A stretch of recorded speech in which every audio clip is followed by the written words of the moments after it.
ఇండియాలో richest family ఎవరు? అంబానీస్, గుజరాతీ.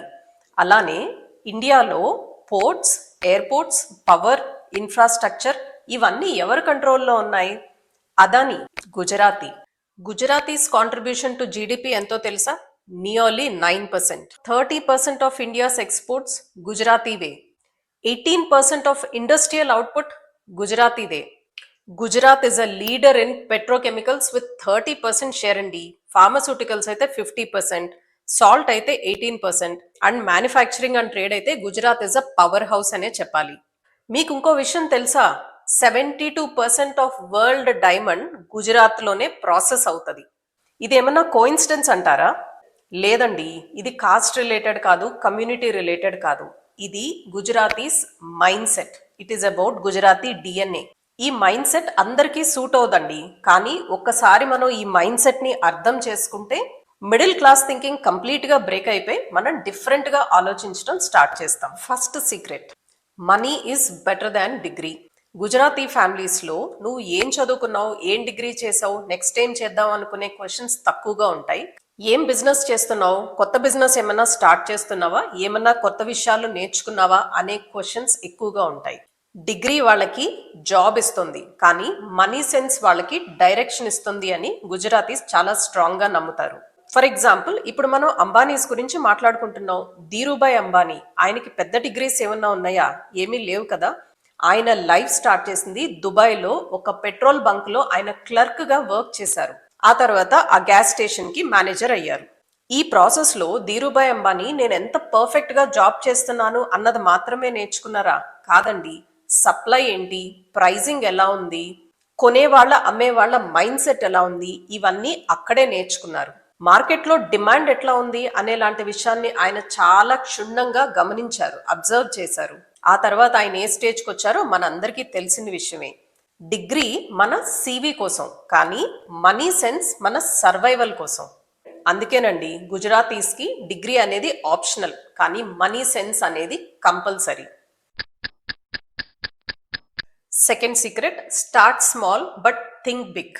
మనలో చాలా మంది ఏదైనా స్టార్ట్ చేయాలంటే పెద్దగా స్టార్ట్ చేయాలి, ప్రాపర్ ప్లానింగ్ ఉండాలి, ఇలా మనలో చాలా మంది థింకింగ్ దగ్గరే ఆగిపోతామండి. కానీ గుజరాతీస్ అలా కాదు. చిన్నగా అయినా సరే స్టార్ట్ చేసి స్ట్రాంగ్ గా సర్వైవ్ అవ్వాలి అని అనుకుంటారు. ఫర్ ఎగ్జాంపుల్, గౌతమ్ అదానీ, ఆయన లైఫ్ ఎక్కడ స్టార్ట్ చేశారు? కాలేజ్ డ్రాప్ అవుట్, చాలా చిన్న జాబ్ తో స్టార్ట్ చేశారండి. ఆయన డైమండ్ సార్టర్. డైమండ్స్ ఏ కలర్ లో ఉన్నాయి, ఏ సైజ్ లో ఉన్నాయి, వాటి క్వాలిటీ ఏంటి, ఇలా డైమండ్స్ సార్ట్ చేసే జాబ్ లో ఆయన కొంతకాలం వర్క్ చేశారు. గౌతమ్ అదానీ చాలా రిచ్ బ్యాక్గ్రౌండ్ నుంచి ఏమీ రాలేదండి. ఆయనకేమీ పెద్దగా సపోర్ట్ లేదు, కానీ ఆయనకి నెంబర్స్ మీద పట్టుంది. దాంతో ఆయన పర్ఫెక్ట్ టైం కోసం వెయిట్ చేయలేదు, చిన్నగానే స్టార్ట్ చేశారు. కానీ చాలా ఫాస్ట్ గా నేర్చుకున్నారు. స్లోగా, అంచెలంచెలుగా గౌతమ్ అదానీ ఈ రోజు ఏ పొజిషన్ లో ఉన్నారో మనందరికీ తెలిసిన విషయమే. సో పర్ఫెక్ట్ టైం కోసం వెయిట్ చేసే వాళ్ళు లైఫ్ అంతా వెయిట్ చేస్తూనే ఉంటారండి. గుజరాతీ మైండ్ సెట్ లో పర్ఫెక్షన్ కోసం చూడరు, స్టార్ట్ చేసి స్ట్రాంగ్ సర్వైవల్ కోసం చూస్తారు. Next one, boring business is equal to big money. చాలా ఫ్లాషీ ఐడియాస్ ఇన్స్టాగ్రామ్ కోసం బాగుంటాయండి, కానీ బ్యాంక్ బ్యాలెన్స్ కోసం కాదు. గుజరాతీస్ ఎగ్జైట్మెంట్ కోసం బిజినెస్ చేయరండి, స్టెబిలిటీ కోసం చేస్తారు. ఫర్ ఎగ్జాంపుల్, డిమార్ట్ తీసుకోండి. రాధాకృష్ణ దమాని ఎగ్జాంపుల్ కోసం చెప్తున్నాను. ఈయన గుజరాతీ కాదు, ఈయన మార్వాడి, సెటిల్డ్ ఇన్ మహారాష్ట్ర. మీరు డిమార్ట్ స్టోర్లోకి వెళ్తే మీకు ఫ్లాషీ లైట్స్ ఉండవు, పెద్ద పెద్ద మ్యూజిక్ ఉండదు, మీకు ఆ స్టోర్లో ఏది గ్లామరస్ గా కనిపించదు. వాళ్ళు అమ్మేదేంటి? Daily essentials. వాళ్ళ మార్జిన్స్ చాలా థిన్ గా పెట్టుకుంటారండి. చూడండి, వాళ్ళు ప్రతి ప్రోడక్ట్ మీద మినిమం 6% డిస్కౌంట్ అంటారు. 20, 30%, 50% డిస్కౌంట్ ఇచ్చే ప్రోడక్ట్స్ కూడా ఉన్నాయి. వాళ్ళ బిజినెస్ ఏ లెవెల్లో ఇంప్రూవ్ అయింది. మనలో చాలా మంది డీమార్ట్కి వెళ్ళి పర్చేస్ చేస్తాం కదా, ఎందుకు? బికాజ్ వాళ్ళు మార్జిన్స్ చాలా థిన్ గా పెట్టుకున్నారు. సో ప్రాఫిట్ మార్జిన్ కొంచెం తగ్గినా కూడా వాళ్ళకి స్కేల్ ఆఫ్ బిజినెస్ ఎక్కువ ఉంటుంది కాబట్టి మంచి ప్రాఫిట్స్ వస్తాయి. సో ఇక్కడ వీళ్ళు చేస్తుంది చాలా బోరింగ్ బిజినెస్సే, కానీ ప్రాఫిట్స్ ఎంత హ్యూజ్ గా ఉన్నాయి. ఒక విషయం అర్థం చేసుకోండి, ఈగోని ఫీడ్ చేయడానికి ఎగ్జైట్మెంట్ కావాలి, కానీ ఫ్యామిలీని ఫీడ్ చేయడానికి క్యాష్ ఫ్లోకి బోరింగ్ ఐడియా అయినా సరే చక్కగా వర్కౌట్ అవుతుంది. Next one, family is equal to business school. Gujarati families లో చిన్నప్పటి నుంచి పిల్లలకి బిజినెస్ నేర్పిస్తారండి. మనీ అంటే ఏంటి, సేవింగ్స్ అంటే ఏంటి, ఇన్వెస్ట్మెంట్ అంటే ఏంటి, ప్రాఫిట్స్ అంటే ఏంటి, మార్జిన్స్ అంటే ఏంటి, ఇలాంటి ప్రతి విషయంలో ఇంట్లో ఉన్న చిన్న పిల్లల్ని కూడా ఇన్వాల్వ్ చేస్తారు. ఇప్పుడు మనం చాలా మంది ఫ్యామిలీస్ లో చూస్తామండి, పిల్లలకి డబ్బు గురించి మాట్లాడితే అదేదో తప్పులాగా ట్రీట్ చేస్తారు. స్కూల్లో అసలు ఫైనాన్షియల్ ఎడ్యుకేషన్ లేనే లేదు. పిల్లలకి మ్యాథ్స్ వస్తుంది కానీ యాక్చువల్ గా మనీ హ్యాండ్లింగ్ ఎలాగా అనేది మన స్కూల్స్ నేర్పించవు. మన ఫ్యామిలీస్ లో కూడా అండి, చాలా మంది ఫ్యామిలీస్ లో అసలు ఇంట్లో డబ్బుల గురించి మాట్లాడటమే ఒక తప్పులాగా ట్రీట్ చేస్తారు. ఈ మధ్య కాలంలో ఫైనాన్షియల్ ఎడ్యుకేషన్ కున్న ఇంపార్టెన్స్ ఏంటి అనేది చాలా మంది అర్థం చేసుకుంటున్నారండి. కానీ మీరు ఒక 10 years 15 years క్రిందట చూస్తే, మా ఇంట్లో అయితే, మా చిన్నప్పుడు అయితే అసలు ఫైనాన్స్ గురించి ఇంట్లో మాట్లాడటానికి ఒప్పుకునే వాళ్ళే కాదు. మనకి ఎంత ఎర్నింగ్ ఉంది, మనకి సేవింగ్స్ ఏంటి, ఇలాంటి విషయాలన్నీ పిల్లలకి తెలియకూడదు అన్నట్టు ఉండేవాళ్ళు. కానీ గుజరాతీ ఫ్యామిలీస్ లో అలా కాదు.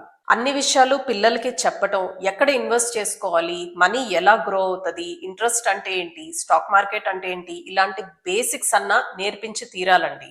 మళ్ళీ మనం ఫర్ ఎగ్జాంపుల్ ముఖేష్ అంబానీ గారినే తీసుకుందాం అనుకోండి. ఆయన చైల్డ్హుడ్ అంతా ఎలా గడిచింది?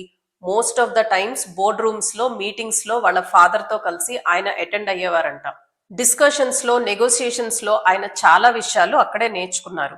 రిస్క్ తీసుకోవటం అంటే ఏంటి, ఎంతవరకు రిస్క్ తీసుకోవచ్చు, ఎక్స్పాన్షన్ అంటే ఏంటి, బిజినెస్ ని ఎలా ఎక్స్పాండ్ చేసుకోవాలి, ఇలాంటి విషయాలన్నీ ఆయన చిన్నప్పటి నుంచే నేర్చుకుంటా ఉన్నారు కదా.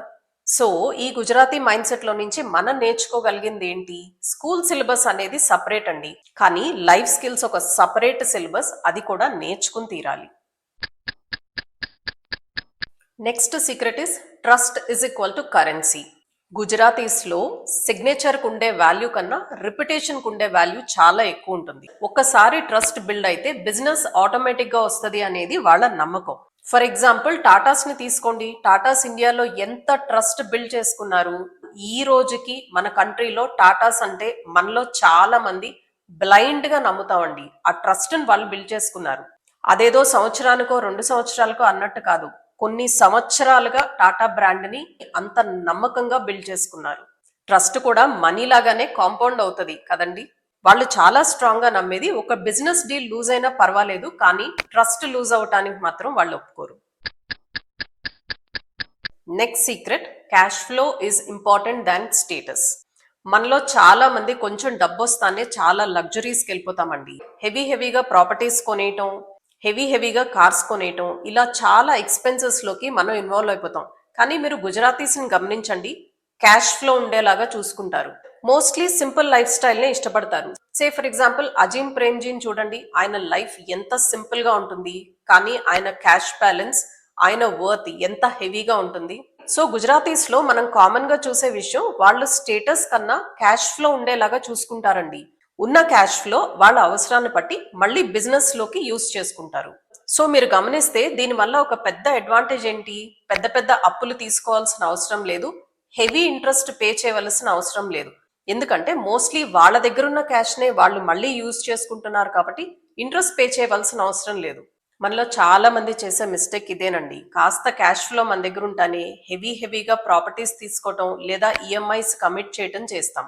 బిజినెస్ లో మనకి అడిషనల్ క్యాష్ కావాల్సి వచ్చినప్పుడు మనం లోన్స్ కి వెళ్తాం, హెవీ ఇంట్రెస్ట్ పే చేస్తాం. సో ఇక్కడ ప్రాపర్టీ కొన్నందుకు ఇక్కడ మనం ఈఎంఐస్ పే చేసుకుంటున్నాము, అక్కడ బిజినెస్ లోన్ మీద ఇంట్రెస్ట్ కూడా పే చేసుకుంటున్నాం. కానీ గుజరాతీస్ అలా కాదు, ఉన్న క్యాష్ ని బిజినెస్ కి వాడుకుంటారు, ఆ తర్వాత ఎక్సెస్ ఉన్న దాంతో మాత్రమే ప్రాపర్టీస్ కొంటారు. గుజరాతీ మైండ్ సెట్ లో next secret is loss is equal to fees. మనలో చాలా మంది ఏదైనా బిజినెస్ స్టార్ట్ చేసినా, కాస్త ఇన్వెస్ట్మెంట్స్ ఎక్కడన్నా చేసినా లాస్ వస్తానే అదొక ఫెయిల్యూర్ లాగా ట్రీట్ చేస్తాం, భయపడిపోతాం, మళ్ళీ దాని జోలికి కూడా వెళ్ళాం కదా. కానీ మీరు గమనించి చూడండి, most of the Gujaratis loss ని ఒక ఫీజ్ లాగా ట్రీట్ చేస్తారు. ఇప్పుడు మనం ఏదైనా నేర్చుకోవాలంటే మనం ఫీజ్ పే చేస్తాం కదా, అలాగే వాళ్ళ ఎక్స్పీరియన్స్ ని వాళ్ళ లాస్ అయినప్పుడు అదొక ఫీజ్ లాగా ట్రీట్ చేసి నెక్స్ట్ టైం ఎలా బెటర్ అవ్వాలి, నెక్స్ట్ టైం మిస్టేక్స్ ఎక్కడ లేకుండా చూసుకోవాలి, ఈ లాస్ ని ప్రాఫిట్ గా ఎలా కన్వర్ట్ చేసుకోవాలి, ఇలాంటి లెసన్స్ అన్ని వాళ్ళు నేర్చుకుంటారు. సో వాళ్ళకి loss is not equal to failure అండి, loss is equal to fees for learning. Next secret is long term thinking. ఇది గుజరాతీస్ అనే కాదండి, మీరు సూపర్ సక్సెస్ అయిన ఎవరిని తీసుకున్నా సరే ఇది మీకు కామన్ గా కనిపించే ఒక పాయింట్. మనలో చాలా మంది మంత్లీ టార్గెట్స్ ఏంటి, ఈ మంత్ నేను ఎంత అచీవ్ చేశాను, ఈ మంత్ ఎంత ప్రాఫిట్ వచ్చింది, ఇలాంటివి చూస్తాం. కానీ సూపర్ సక్సెస్ఫుల్ అయిన వాళ్ళు including Gujaratis long term thinking చూస్తారు, జనరేషనల్ వెల్త్ క్రియేట్ చేసుకోవటానికి చూస్తారు. ఈ పాయింట్ గురించి మనం ఆల్మోస్ట్ ప్రతి వీడియోలో మాట్లాడుకుంటాం కాబట్టి ఈ పాయింట్ నేను పెద్దగా ఎక్స్పాండ్ చేయట్లేదు. కానీ లాంగ్ టర్మ్ థింకింగ్ ఉంటేనే మనకి సక్సెస్ వస్తుంది అన్న విషయాన్ని మనం మర్చిపోకూడదు. Next secret is money is a skill. మనలో చాలా మంది వాళ్ళు లక్కీ, అందుకే వాళ్ళ దగ్గర అంత అమౌంట్ ఉంది, అందుకే వాళ్ళ బిజినెస్ సక్సెస్ అయింది, ఇలాంటి మాటలు చాలా మంది మాట్లాడతారండి. కానీ ఒక పర్సన్ సక్సెస్ అయితే అది కేవలం లక్ వల్ల కాదు, ప్రాక్టీస్ వల్ల, అబ్జర్వ్ చేయటం వల్ల, అప్లికేషన్ వల్ల, రిపిటేషన్ వల్ల. ఇలాంటి మైండ్ సెట్ ఉంటే గుజరాతీయే అవ్వాల్సిన అవసరం లేదండి, మనందరం డెఫినెట్ గా సూపర్ సక్సెస్ఫుల్ అవుతాం. సో అదండి, ఈ వీడియో మీ ఆలోచన మార్చింది అనుకుంటే వీడియోని లైక్ చేయండి. మన అనుకున్న వాళ్ళందరికీ తెలియాలి, వాళ్ళ థింకింగ్ మారాలి అని అనుకుంటే షేర్ చేయండి. మనీ ఫ్లో అవ్వాలి అని అనుకుంటే మీ మైండ్ సెట్ని కాస్త చేంజ్ చేసుకోండి, అలానే సబ్స్క్రైబ్ చేయండి. Thank you so much for watching till here. By by.